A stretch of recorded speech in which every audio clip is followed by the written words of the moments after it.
Welcome, Miranda Rumi DTM Toastmaster. She is a life coach, speaker, and trainer, and she is an incoming director of Division G in Toastmaster District 87. We are happy to have you with us today. Well, thank you, Rona. Thank you so much for having me. It's a real pleasure to be here with you.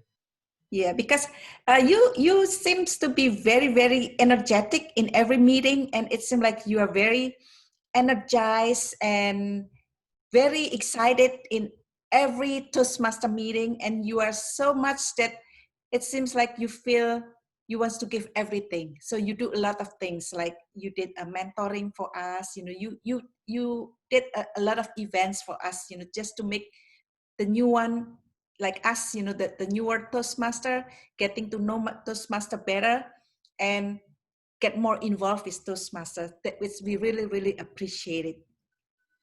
So Thank you. so if you can, I think you have been a long time in Toastmaster, but probably many of us, newer one, probably don't know how long you have been and what's your journey. So maybe if you can share with us your journey with Toastmaster. Oh, okay. Well, how much time do you have? I can talk for hours. But, okay, let me just, yeah, I joined in 2008. So that's 12 years now. Actually, I joined in the beginning of May. So, yeah, exactly 12 years. And I joined because I was getting really frustrated with myself for always being nervous. And, at that time I was about 46. And sometimes I'm invited or have to speak in public. And whenever I have to do that, I would not be able to sleep properly the night before, getting very nervous. And of course, like I would come to the meeting not very well, once, at that time I didn't even know how to prepare it, but also like just not well, right? Stressed and all that. So when I heard about Toastmasters, I was invited by few friends who'd been Toastmasters for a while. And I was surprised that they didn't never told me about it. Maybe they're already a member for, by that time, about 2-3 years. So I felt a little bit left behind. And then I came to an open house, like a demonstration meeting, or demo meeting, we call it. And I saw that. And of course, my friend said, yeah, come on up, like you have to do this table topics, this impromptu speaking. And I was just like, oh, I hated doing this. I was so bad. And I was embarrassed because I couldn't do it well. So I joined. I joined right at that moment because I was just so tired about not being able to speak up or to just express myself well in a group setting. I don't have problem in a one-on-one, but in a group setting. So that's where it started. And you probably have attended my listening is sexy workshop, where I talked about how that first speech that I gave in Toastmasters changed my life, because I felt heard for the in a very different way than, like in just like one-on-one, or just having people like really appreciating me. And not so much about this speech, but just like they're, seeing this group of Toastmasters looking at me and just like very encouraging. I could feel the energy was encouraging, and then they smiled, and then they gave me an evaluation that was very uplifting for me. They said something that's nice, and then they said a few things that could be improved. And I never experienced any feedback like that. Most people, until to that up to that point, they would just say, well, you shouldn't do it like this. Just wrong. Or and that nobody, I guess, I don't know if about you, but most people I know don't like to be criticized or to be made wrong. And so this is so different. And I probably wasn't very conscious of that then, but I remember coming home and just feeling very high from that time, for after that, giving that 4 to 6 minute speech. And because I was so excited, I already thought, okay, what speech am I going to do? So, like, the next meeting would be 2 weeks after that, but I was looking at the manual and was not satisfied just looking at the next project. I was looking at all the other ones, looking at the back of the book. I said, oh, you could do this, could do this. It's amazing. So that was when how I get really connected, with Toastmasters, and see the value of it. And then I, like, I got into the giving speeches, and then I said, it's not fun if there's only like 5 or 6 people in the club, right? So I said, okay, what can I do, to do this? And I knew, like, the first Toastmasters club in Bali was populated by older people, like people in their 40s, 50s. So I knew a lot of them, like they're my peers. So I asked, who are the members, and I called one by one, the members who had not been active, and I chatted with them, and I said, come back. And then they did, so the club was full again. Like, I think after 5, it became like a full club at maybe 20 or something like that. And also, of course, inviting other people. And so it's fun, when you have a lot of people in the club listening, then uh, it's more alive. You feel more excited about it. And so that was like between 2, 3 months or 4 months, and then I see people who came after me, and within a short few months I saw how they transformed. And actually, for me personally also, I think about 3 months after I joined, I was talking to a friend, a Dutch friend who lived near my house, on the phone. Actually, I was talking on the phone, and she said, "Oh, you sound different." I said, How am I? What do you mean?" And she said, "Your the way you speak is different. It's more structured. It's slower, and like, you get to the point." And so I thought, wow, like, so I changed somehow, and then I see people change, and that became a passion for me, like, because I personally felt the changes. And then I wanted to, and I know the pain, the suffering of people who cannot speak up, having that nerves, and yeah, not afraid to express themselves. So I was all that, right? So I know people who are going through that. I know their pain, and I want to help them. So that's part of that. And then, yeah, I just keep doing the projects and keep progressing very naturally, and starting to achieve different levels. First the competent communicator, and then just moving onward like that. And with the progression in the old educational program, or the legacy program they call it, you have to first learn to give a seminar. And it was very easy because the material was there, the PowerPoint is there, so you just learn to present, right? So that's learning to present. And then with doing 2 of that, I became, I think, an advanced leader bronze, so the next level. So it was like motivating. I want to do more. And then the next level after that, you have to practice, or to do a project to train.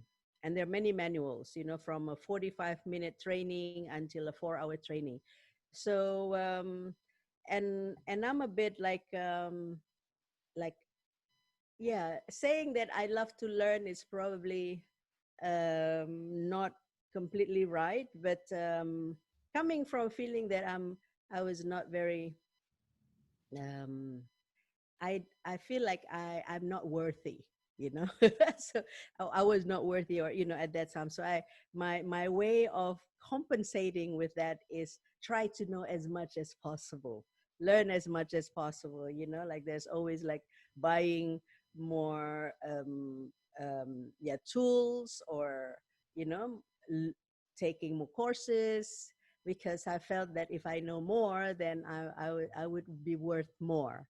So yeah, I wouldn't take my desire for learning as a virtue in that. It's more of an addiction. So I bought a lot of stuff, right? Because I bought a lot of stuff. So I said, okay, let's. And then I went to Jakarta to get like, some different trainings, this and that. And then I decided, like, well, why not? Why don't I train? No, actually, the first, after I did my training in, for the projects in Toastmasters, I think I may have approached somebody and I said, hey, like I can train too, right? And what can you train? And I thought, well, everything that I've learned in Toastmasters, which is public speaking, and then I pick up that effective listening as one of the module or the manual that I use for my own project, and something else. So I just kind of like put things together, put this and that, and basically helping people to to be able to communicate. And part of it is, for me, the public speaking training is about giving confidence to So people, to basically, be you able to speak up. become public speaking and trainer, and maybe later on you more concentrate on the listening after you join Toastmaster. No, I was not a trainer before that. Yeah, I was what a I mean is you businesswoman. become public speaker and trainer after you join Toastmaster. Oh, yeah, after I joined Toastmasters, Yeah. exactly. So Yeah, how many after I years, joined. before you get to the journey of becoming a public speaker, trainer, or coach? Um, I joined in 2008. I think my first training, my first public training was in 2009. So a little Okay. over a year. Yeah. So over a year, A so not friend too has long. a training company, and then she said, okay, just try. And it was very natural because, by that time, with over a year being in Toastmasters and always like speaking and, giving speeches and doing projects and all that, it was pretty, yeah, it was not really hard. Mm. And I also discovered my passion. I really enjoyed that, rather than just helping one person, but like when you do train, you have a group of people, Yeah, and because then I think how like they in change. yeah, like in Toastmaster, there is this what's called mentoring program. So Hmm. maybe that's where you get your outlet to teach people and mentoring people to be successful. And I think one way is mentoring, but I think I heard that you also have sponsored many clubs, new clubs. How many new clubs have you sponsored? All right. Okay. Wow. That was a different time in my life. The first club that I guess I can say I helped chartered, was in 2010. So 2 years after I joined, and Oh, that's then not too long, yeah. And it's quite yeah, achievement. For 2 years, then you charter a club. I think I was going to be an AD, an area director for the first time in the term after that, Mm. right? So it was in June 2010, just the end of the term, and the district director at that moment, we were still in District 51. That was the last year we were in District 51, I think. And he was the one who said, like, yeah, come on, you can do it. And then I also wanted to create a new culture in Toastmasters, a little bit more serious, because the club that I was joining at that time is a little bit more relaxed. They're just having fun and getting together, not so much about growing or developing. And I kind of like want to help people really feel the growth in that. So I thought, okay, let me just try. And so we created an open house, Rona, at that time, in a place called Coffee Bali. Mm. And there was Ricky Chong from District 51. He was a district director at that time. And then there was Pa Arlan. So they came, and then they give kind of like motivational speeches. And I managed, well, with the Bali Toastmasters Club at that time, the only club. All together of us, we managed to invite, I don't know, like 30 or something more than that. And people came and they were really inspired. And within a week, and after that, we have a meeting, club meeting, right? And we invited a lot more people. But even that first meeting, we managed probably to get like about 15 people Mm. joining up within just that one demo meeting. So the next meeting was just an additional ones to round up the number. So we need 17 people new, and then three like a dual member or something like that, right? So yeah, so that was my first club, which is Magical Bali, that I sponsored and that I helped charted. And then after that, there was three more. The first after that was the Seminyak Club. So usually, like I respond to a request. So there was a request from the group in Toastmasters in Seminyak, in another part of Bali. They said, well, we'd like to do that. I said, okay, so let's just help. And that one took a little bit longer. So we just have a meeting, people come, and then, it took a while, but, finally we formed that. And then for me, I couldn't go all the time because it was quite far. Eventually that one died.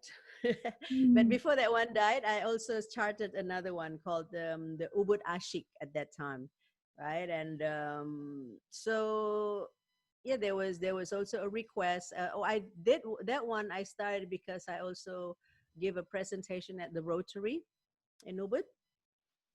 So they were interested, and I said, okay, let's do that. And after several meetings, finally we charted that. Eventually that died. I'll tell you why they died, okay? But let me just so there that Ubud Asik I think existed for about a year and a half. I think all of them existed for about that long. And then the last one was the PLN, the electricity company, the National Electricity Company. It started by, we had a member who was a student, and then she brought her father, and then her father was one of the executives at the PLN, and he was very interested. So he invited me over, we did a demo meeting, and then he said, okay, let's just make all, so, we had, I think, almost like 30 people that they decided to put into this Toastmasters. But eventually that died too. All right. So are you interested why they died? Yeah, I mean, why they died? All right. So, and okay, before I tell you that, I want to share that now I'm very cautious about starting a club, right? Because it requires a lot of energy from the sponsoring club or whoever, it takes resources from other club members, from existing club members to help a club to set up. And then if the initiator for the new club is not prepared to they're not trained, then, sorry, I need to take this off first, they're not trained, then it's not going to be sustainable, right? So yeah, the first two died because there's just not enough members who are committed or who are dedicated. And now I'm looking back at it, the reason why people don't last is often because they haven't experienced enough the values of Toastmasters, right? So if they're not experiencing that, then their coming to the meeting is like, yeah, when they can, and a lot of things can distract them for that. Mm. So that those are the two primary things that cause people, clubs to die. And then the PLN is a corporate club, right? The corporate club the initiative or the instruction came from the top. They think this is a good idea and this is what their staff should do, right? And it's very bureaucratic, like they have the opening, they have the leaders, the directors, speaking about how good it is, but they themselves don't join. So Mm. they're not really giving an example of that, right? And then they just tell, okay, you have to go to the club. And these people, they haven't seen the value. They didn't see the value. They haven't experienced the value. And I remember with that particular club, some members never even picked up their manuals Mm. because they didn't attend the demo meeting, and then they just told to go. And then they thought, oh, I'm already tired, I have a lot of things to do. And for them, it's a job. And for me, this is the danger if a company pays for their membership, Yes, for because their then staff if member. you don't pay, you don't value it because it's something Yeah, free. You don't value when it's something is free. Yeah. So in yeah. total, you charter four clubs, for new clubs, Clubs. and Mm-hmm. only one survive. Only the Magical Bali survive, Yeah, and three yeah, die. Yeah. yeah. I Three think died. when I think talking about chartering a club is not about the benefits of the new club, but I think what do you see as the benefits for those who sponsor the new club? Um, okay. Yeah. When we talk about sponsoring clubs or building clubs, maybe my focus has shifted now since then, right? Before it was like, it would be great, like if we can build a club, then you get the recognition. So it's more about a goal, right? A goal to because that's a goal that comes from Toastmasters, like build clubs, bid clubs. Now I'm looking at it differently, like if the aim is just to build clubs and you don't strengthen the inside first, it's very fragile. It can die very easily. So I would like to start with the why. Why do you want to sponsor a club?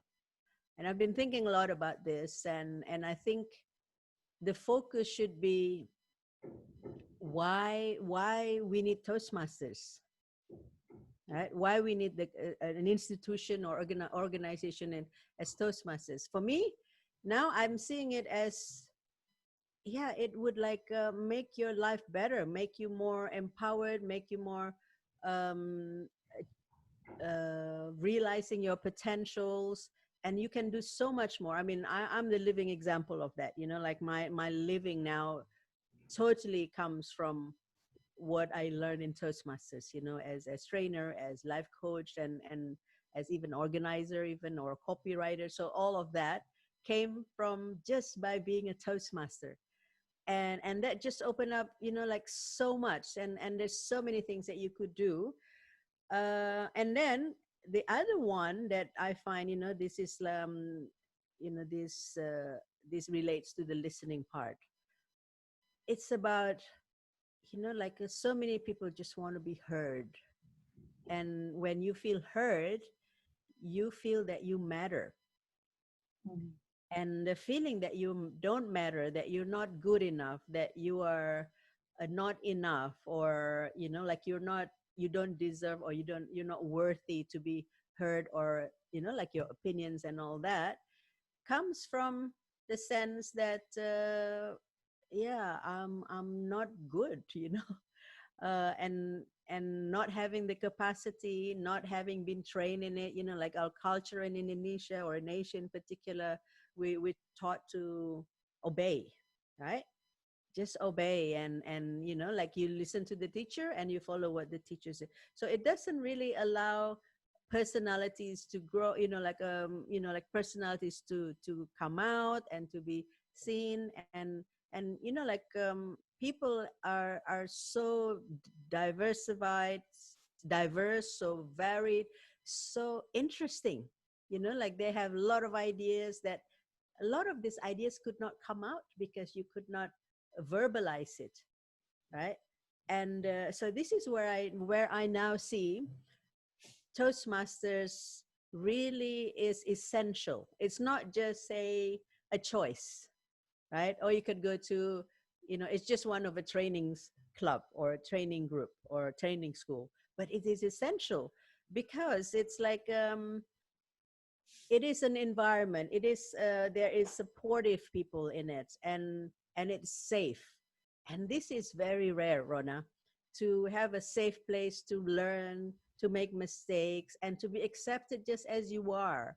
I've seen people who are awkward, who are nerdy, and they start changing because they're being accepted as they are. They're being given opportunities just to be heard, because we already know that everybody is unique and special, and has so much to offer. Yeah. And if up until now they've seen like they feel stupid, or they feel not having confidence, it's because of their surrounding, because they're programmed like that. And I see Toastmasters is a game changer. Yeah. So But I think, in summary, yeah, sorry. sorry, go ahead. Yeah, Go in summary, ahead. I see Toastmasters as an opportunity for people to learn to speak up, to find their voice. And in our country, in Indonesia, or maybe in Asia also, this voice need to be heard. And you don't have a means for that. And Toastmasters is relatively cheap, to do all this. Yeah, I couldn't agree more, Miranda. I think for those of us who already joined Toastmasters, but I think if we could also go back to my questions, not about being a member of Toastmaster, but what benefit the sponsor has by chartering a new club. What kind of benefits does he have? Maybe she wants to build a legacy, to create a legacy for himself or herself by having a new Toastmaster club. What else what benefits you think that they have, so we could encourage people to have this this intent to help charter a new club? Yeah. Okay. So thank you for bringing me back to that question. I was trying to go there, but I get a little bit lost with this. Rather than I want to build a club, it's like I want to help people, right? I want to help people to experience what I've experienced. And one way of doing that is by building a club.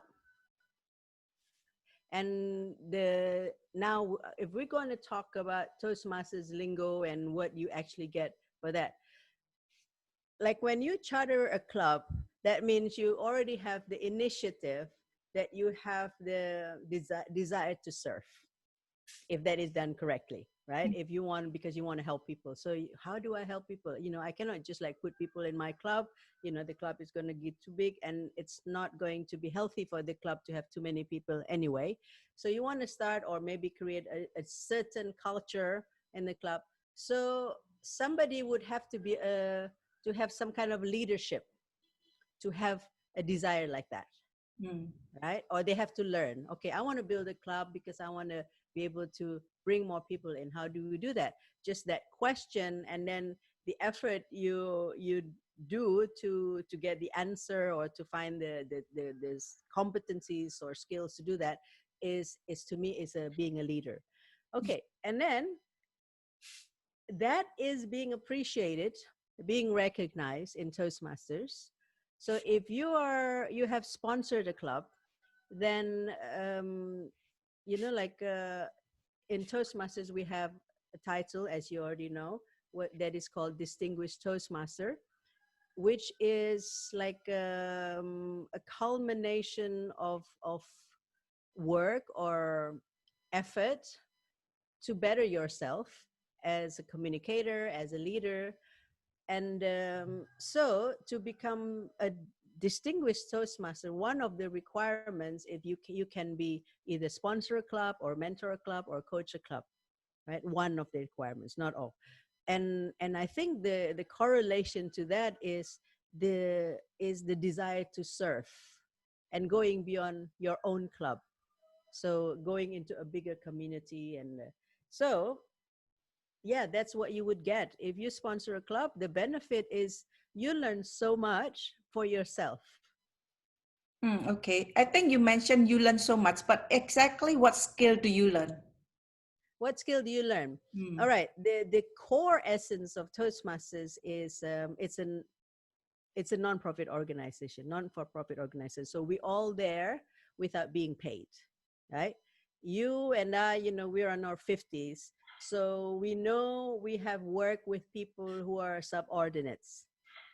Like we've been leaders, we've been executives and all that. And, when you get higher and higher, then you have more and more power. It's easier, and it's also, how would I say? When you ask people to do things, they would do it because either you pay them or they look up to you, right? But in Toastmasters, because we're there without being paid, so people that are there, and in Toastmasters, we have to do a lot of things as a team. Mm. And so when you are dealing with people who you don't pay, but you want to involve them in your team, to share your vision with to create a project or to finish a project, you have to be able to motivate them. Yeah. So motivate them and persuade them, mentor them, coach them. So these are the skills that you need to acquire along the way. It may not come natural, like it may not come all at once or naturally, but the practice of from just doing roles in meetings, those are little practice every day. You little practice, whether it's your analytical thinking, your listening, your motivational skills or persuasive skills, all that. And then you need to learn to communicate, also communicate your ideas, communicate your vision, so that people will be on board of that. Imagine if you're a leader, you cannot communicate, and you just not having a point, what would they follow, Mm. right? So these are like a natural progression, Mm. Can you right? summarize, I think from what you have already elaborated, if you can summarize what benefits the sponsor has and what skills do they gain? I mean, if we want to basically attract people to do it, we have to be clear, right? The benefits they get. Yeah, I love the sharpness of your question. Like if you want to attract people to do it, they have to be clear of their benefits. True. It's always about what's in it for them. What's in it for them? Yeah, I would, like, it's not for everybody. Let's put it that way. Like, I mean, I've seen people who just go for the numbers because that would give them a certain recognition. But then, as was I, so those things are not sustainable, and it's a pity when you create a club where you already put like um, resources, time, energy, and not just yours, but also others. So when that died, then it's a waste of effort, right? Yeah, maybe you learn a few things along the way, and then the benefits for me, um, it's almost like I want to say it in a very different way. You Is don't build do a it legacy of recognition. your own is one of the benefit. Um, yeah, I don't know. I mean, is it a benefit? Like, I think it's a very personal thing. Like we can look at it in two sides. One, the tangible thing, right? If you want to be a distinguished Toastmaster, you have to start thinking like doing something with the club, whether it's sponsor, coach, or mentor. So if you want to just not think about other benefits, that is the clear cut benefit. And then the other benefit is more about, getting to know yourself, because as a leader, you will encounter challenges. You will encounter people who are not on board with you. How do you overcome this or learn from this? So you make mistakes and then you learn, like to me that is the value. And I don't know if everybody would see that as a value, but I personally see that as a value, as your personal development, because for me Toastmasters is all about personal development, um, like that. And okay, Other intrinsic value is you get recognition, right?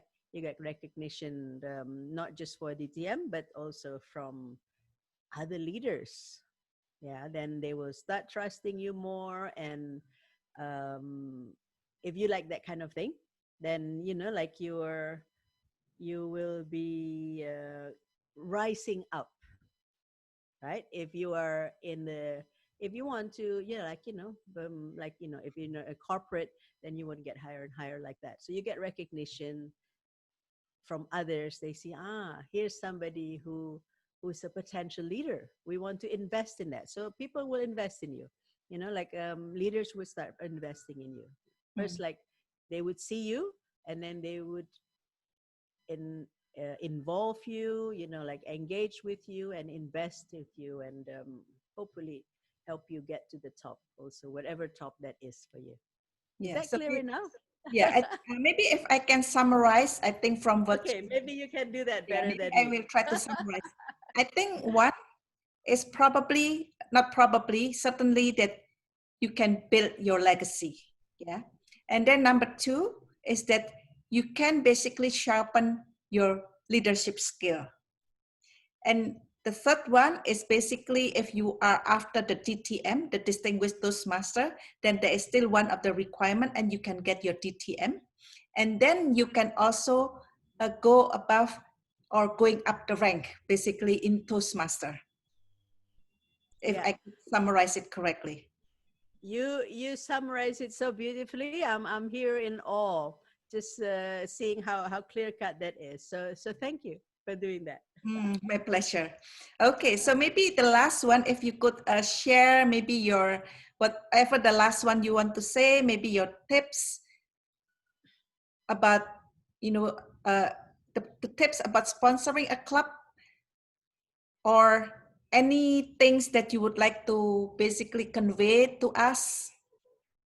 But if Mhm. possible, since our topic today is about sponsoring a club, if you could maybe focus on that, on your last tips for us. Okay. Thank you.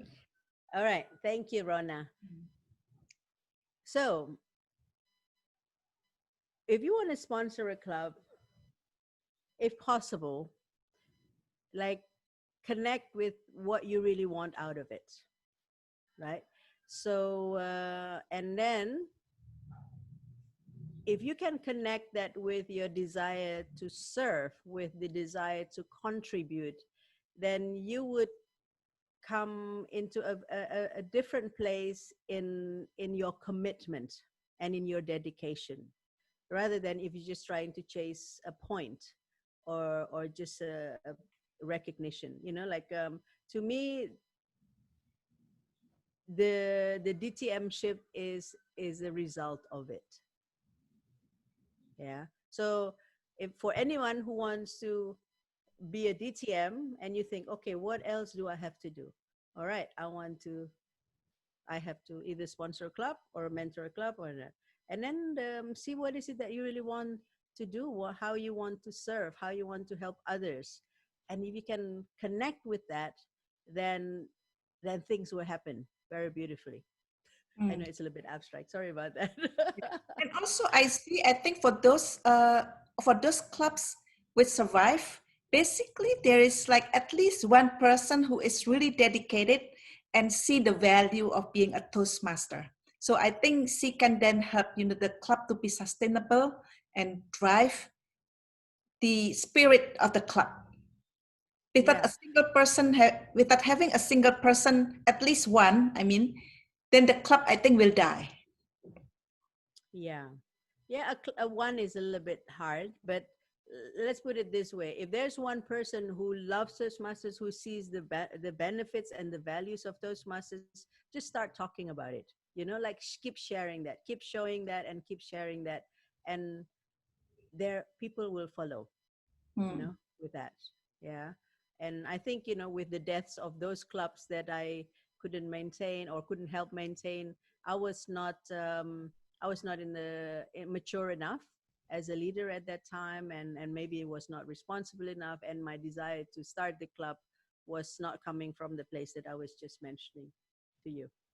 Okay. Okay. Yeah. Thanks a lot, Miranda, for your time and the opportunity. It's been an honor to talk to you, to interview you, to discuss about the process and the benefits of sponsoring a club that many of the Toastmasters probably are thinking about. Maybe, they have the aspire and they don't know what the process. Thank you very much. Thank you, Rona. It's been a real pleasure, and you forced me to think deeper and dig deeper. And but it's been also very very inspiring for me just to be in this conversation with you. So all the best for your future interviews, and I can see like you're going to just soar as Toastmasters, Thank you. as a Toastmaster. Sorry, as a Toastmaster. Yeah, Thank you. thank you so much.